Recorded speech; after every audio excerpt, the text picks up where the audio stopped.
हर तरह की मुसीबत से पार हो जाएंगे।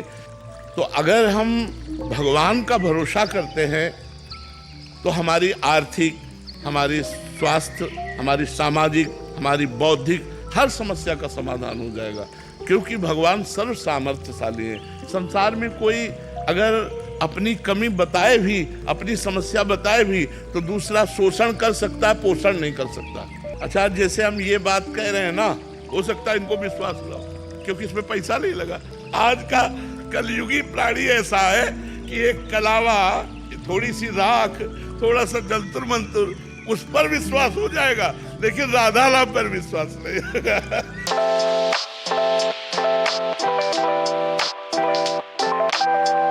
अंकुर जी, राधे राधे महाराज जी। महाराज जी, मैं जीवन की मुश्किलों का सामना कैसे कर सकता हूँ? जब मैं हताश या निराश महसूस करता हूँ तो मुझे क्या करना चाहिए? नाम जप। नाम जप में बहुत सामर्थ्य है। मैं आपको अपने अनुभव की बात बताता हूँ। नाम जप में इतनी सामर्थ्य है कि किसी की सहयोग की जरूरत नहीं है। आप हर तरह से पार हो जाएंगे, हर तरह की मुसीबत से पार हो जाएंगे। तो अगर हम भगवान का भरोसा करते हैं तो हमारी आर्थिक, हमारी स्वास्थ्य, हमारी सामाजिक, हमारी बौद्धिक हर समस्या का समाधान हो जाएगा, क्योंकि भगवान सर्व सामर्थ्यशाली है। संसार में कोई अगर अपनी कमी बताए भी, अपनी समस्या बताए भी, तो दूसरा शोषण कर सकता है, पोषण नहीं कर सकता। रही मन की मन व्यथा, रखिए मन में गोए, सुनी ठिलई है लोग सब, बात न लई है कोई। इसलिए अपनी बात भगवान से कहो और नाम जप करो, और नाम जप से देखो मंगल होता है कि नहीं। काउंटर खरीद लो, एक अंगूठी की तरह पहने रहो, राधा राधा राधा राधा राधा। जपते हो? नहीं जपते हो, इसीलिए कह रहा हूँ। एक काउंटर खरीदो और आज से 10,000 नाम रोज जप करोगे, राधा राधा राधा राधा 10,000 बार। जब समय मिले, चलते फिरते उठते बैठते, उसमें क्या 10,000 उसमें जब गिनती आ जाए तो समझ लो एक दिन का काम हो गया। 10,000 नाम रोज जप करो, फिर देखो भगवान की कृपा। ठीक है? हाँ। अच्छा, जैसे हम ये बात कह रहे हैं ना, हो सकता है इनको विश्वास लाओ, क्योंकि इसमें पैसा नहीं लगा। आज का कलयुगी प्राणी ऐसा है कि एक कलावा, थोड़ी सी राख, थोड़ा सा जंतुर मंतुर, उस पर विश्वास हो जाएगा, लेकिन राधा लाभ पर विश्वास नहीं होगा। अब फिर ही आए तो उनकी बात का बात तो नहीं। अगर बात का महत्व हो जाए तो हम भाई कह रहे 10,000 नाम रोज जप करो, और आप देखना आगे चल करके भगवान के नाम में भाव कुभाव अनख आलसहु, नाम जपत मंगल दिशा, दसों दिशाओं में मंगल हो जाएगा। और जो आपको सुनते हैं सोशल मीडिया के माध्यम से, यहाँ आ नहीं सकते, वो भी इस नियम को पालन कर सकते हैं? बिल्कुल बिल्कुल बिल्कुल पक्का। अगर करेंगे तो महाराज जी उनका भी तो लाभ ही है। हाँ, बिल्कुल पक्का लाभ होगा। कितने ऐसे लोग आए हैं जो सुध करके, सुधर करके आए हैं, हमारे पास बाद में आए, पहले सुधर गए हैं, पहले उन्होंने गंदे आचरण त्याग दिया, फिर वो हमारे पास आए हैं। ऐसे कितने लोग हैं, ऐसे कितने लोग हैं। तो ये व्यर्थ थोड़ी जाएगा। आप मोबाइल से भी सुने तो व्यर्थ नहीं जाएगा। विपिन कुमार जी, ग्रेटर नोएडा से। राधे राधे महाराज जी। महाराज जी, आपने हमें सिखाया कि हर किसी में भगवान का अंश है और समदृष्टि समभाव रखना चाहिए, लेकिन गुरुदेव इस कलयुग में चाहे समाज हो, प्राइवेट जॉब हो, पॉलिटिक्स, हर जगह झूठ, कपट और स्वार्थ भरा है। सही बात बोलने पर भी लोग विरोध करते हैं, अच्छाई को मजाक उठाते हैं। ऐसे में कैसे समभाव रखा जाए? हाँ, कलयुग का तो सतयुग, त्रेता, द्वापर और कलयुग ब्रह्मा जी के 4 पुत्र हैं। तो ब्रह्मा जी ने चारों को बुलाया और सतयुग से कहा, बेटा हमने नरक बनाया है। ब्रह्मा जी का ही तो बनाया हुआ था, रचना तो सब ब्रह्मा जी ने की। हमने नरक बनाया है। तो उनका पिताजी, हमारे राज्य में कोई नरक नहीं जाएगा। तो त्रेता से कहा, त्रेता ने कहा, बड़े भैया जैसा कह रहे वैसा ही हमारे भी आचरण होंगे। द्वापर से कहा, द्वापर ने कहा, आज्ञा पालन की कोशिश करूंगा। जब कलयुग से कहा तो कलयुग ने कहा, पिताजी जैसे बड़े भैया ने कहा हमारे राज्य में कोई नरक नहीं जाएगा, ऐसे वादा करते हैं हमारे राज्य में कोई स्वर्ग नहीं जाएगा। क्यों? पापाचरण, झूठ, कपट जिससे नरक जाने वाला है, वो सब आचरणों की बाहुल्यता है। उसी आचरणों की बाहुल्यता आप देख लीजिए। शराब पीना, मांस खाना, पराई स्त्री से व्यभिचार करना, जुआ खेलना, झूठ बोलना, हिंसा करना, ये सब बाहुल्यता है। तो इस बाहुल्यता में आपको बचाना है, ना कि उस नरक के प्रवाह में बह जाना है। हमको सत्य से चलना, चाहे हमें लोग गाली दें, चाहे लोग हमें साथ ना दे, लेकिन सत्य का साथ परमात्मा देता है। असत्य के सैकड़ों साथी हो सकते हैं। एक आदमी शराब पीता था, गंदे आचरण करता था, गुंडाई करता था, तो 20 लोग उसका सम्मान करते थे और 20 लोग अपने दरवाजे पे बैठालते थे। और जब वो हमारे सामने आया और उसको जो हमने शिक्षा दी तो उसने कसम खा के सब छोड़ दिया। तो अभी पीछे आया था, उसने कहा कोई पूछता भी नहीं है हमको। बोले जिस गली में जाओ तो कोई पूछता नहीं, सब विरोधी हो गए, हमारे साथी सब विरोधी। तो संसार, हम सही कह रहे हैं, संसार ऐसा है। और अगर सीधा आदमी है, धर्म से चलता है, तो उसका उपहास किया जाएगा। कलयुग का ऐसा धर्म है, लेकिन हमको चाहिए कि हमें अपने धर्म से चलना चाहिए। लोग गाली दें, उपहास करें, लेकिन भगवान हमारा साथ देंगे। सच्चाई से चलेंगे तो हमारा मंगल हो जाएगा, बुराई से चलेंगे तो हमारा नाश हो जाएगा। धर्म से चलोगे तो सही ढंग से चलो, अधर्म से चलोगे, ज्यादा उपद्रव करोगे, पुलिस मार देगी तुम्हें, या तो विविध प्रकार से आप रोग ग्रसित हो जाओगे, नष्ट हो जाओगे। तो हमें लगता है धर्म से चलो। मनुष्य जीवन बहुत कीमती जीवन है, इससे भगवान को प्रसन्न कर लो, इससे परोपकार कर लो, इससे समाज की सेवा कर लो, राष्ट्र की सेवा कर लो। इसलिए हमें मनुष्य शरीर मिला। गंदे आचरण करना, गंदा खान पान करना, दूसरों को दुख देना, हिंसा करना इसलिए नहीं मिला।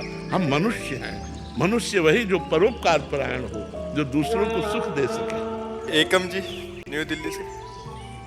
राधे राधे महाराज जी। महाराज जी, आपने बताया कि मनुष्य जीवन का ये लाभ होता है कि अच्छे कर्म, पूजा पाठ एवं नाम जप से नियति में परिवर्तन किया जाता है, परंतु नियति का ऐसा कौन सा भाग है जिसको परिवर्तन नहीं किया जा सकता? प्रारब्ध भोग, अशुभ प्रारब्ध भोग। जैसे हमारी किडनी फेल है, उससे परिवर्तन नहीं किया। जो अशुभ प्रारब्ध बन चुका है कि अब तुमको ये भोगना है, वो भोगना पड़ेगा। अवश्य में भोक्तव्यम कृतम कर्म शुभाशुभम। शुभ और अशुभ कर्म जो प्रारब्ध बन गए, उन्हें भोगना पड़ेगा। इसीलिए बहुत चतुरता पूर्वक जो पाप कर्म बन जाए उसे फटाफट नष्ट कर दो।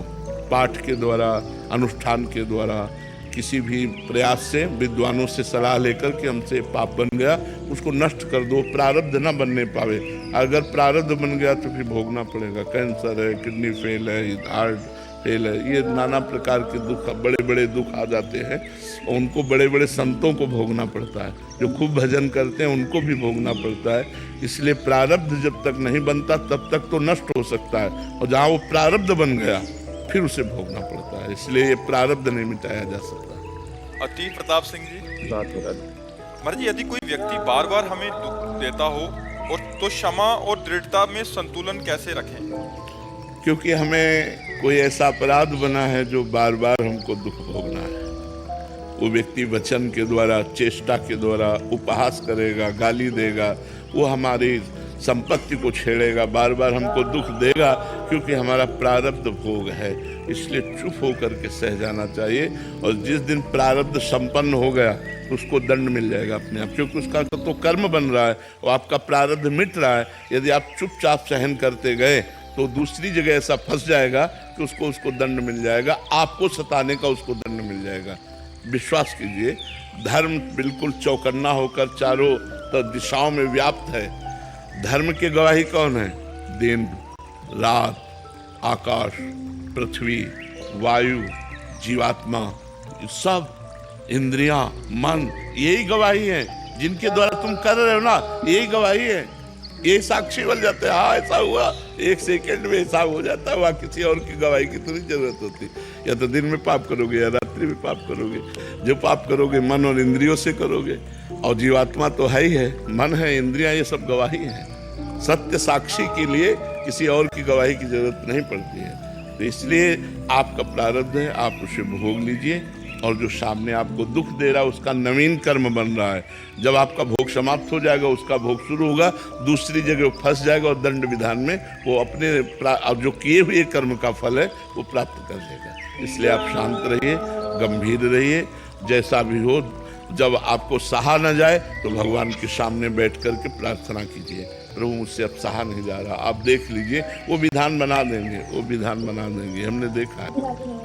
राधे राधे महाराज जी। महाराज जी, आपका सत्संग सुनने से बहुत सारे अज्ञान दूर हुए महाराज जी। चारों तरफ से ठोकरें तथा दुख मिलने पर जब आपकी शरण ग्रहण की सत्संग के माध्यम से तो बहुत जीवन परिवर्तित हो गया। आप कह रहे हैं भगवत प्रेम में अर्पित होना चाहती हूँ, पर सहनशीलता प्रगाढ़ ना होने के कारण प्रतिकूलताएं बन जाती हैं। नाम जप से आ जाएगी सहनशीलता। जितना नाम जप करोगे उतना सहन करना आ जाएगा। जितना अधिक नाम जप करोगे, नाम जप में बहुत बड़ी सामर्थ्य होता है। तो हमें लगता है सहन करने का जो बल आता है वो भगवान की कृपा से आता है, और भगवान की कृपा का अनुभव नाम जप से होता है। तो खूब नाम जप करे तो ऐसा सहनशीलता आ जाएगी कि बड़े से बड़े अपमान को, बड़े से बड़े निंदा को, बड़े से बड़े दुख को, बड़े से बड़े रोग को वो मुस्कुरा कर सह सकता है, वो आनंद पूर्वक सह सकता है।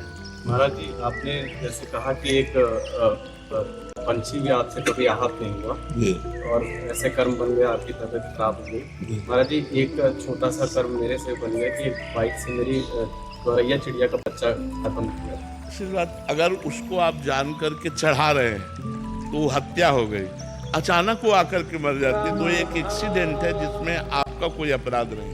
ऐसे कई पशु हैं जो मर जाते हैं गाड़ी के नीचे। उसमें देखना ये कि अब जैसे गाय बैठी हुई है और आप वहाँ बैक कर रहे हैं या आप वहाँ घुमा रहे हैं और उसको चोट पहुँचती तो आप अपराधी हो। आपको देखना चाहिए। अब आप रफ्तार से गाड़ी चला रहे हैं, अचानक कोई पशु पक्षी आकर आपके गाड़ी के नीचे दबकर मर जाता है तो आप उसके अपराधी नहीं हुए। वो अपराध नहीं, वो एक घटना है। उस जीव को उसी घटना से मरना था, इसलिए ऐसा होता है। डॉक्टर आदित्य शुक्ल जी। राधे राधे महाराज जी। राधे राधे महाराज जी। महाराज जी, श्रीमद् भागवत महापुराण की कथा श्रवण से शापग्रस्त राजा परीक्षित को मोक्ष की प्राप्ति हुई थी। इस प्रसंग में मेरे मन में एक जिज्ञासा उत्पन्न हुई कि हमारे लिए मोक्ष का वास्तविक अर्थ क्या है। त्रिगुण माया से रचित त्रिगुण शरीरों में अहम बुद्धि करने के कारण हम बंध गए। वैसे हम कभी बंधे नहीं। गोस्वामी तुलसीदास जी बड़ी सावधानी पूर्वक वर्णन कर रहे हैं। बोले जड़ चेतन ही ग्रंथि पड़ गई, यद्यपि मृषा छूटत कठिनई। बोले जड़ और चैतन्य में ग्रंथि पड़ गई अज्ञान के कारण, पर लिखना पड़ा यद्यपि मृषा, ये ग्रंथि झूठी है। आत्मा कभी बंधन को प्राप्त हो ही नहीं सकता है। जो आत्म स्वरूप है वो कभी बंधन को प्राप्त नहीं हो सकता। पर छूटत कठिनई, यद्यपि गांठ झूठी है पर छूटने में बड़ी कठिनाई है। क्या हो गया?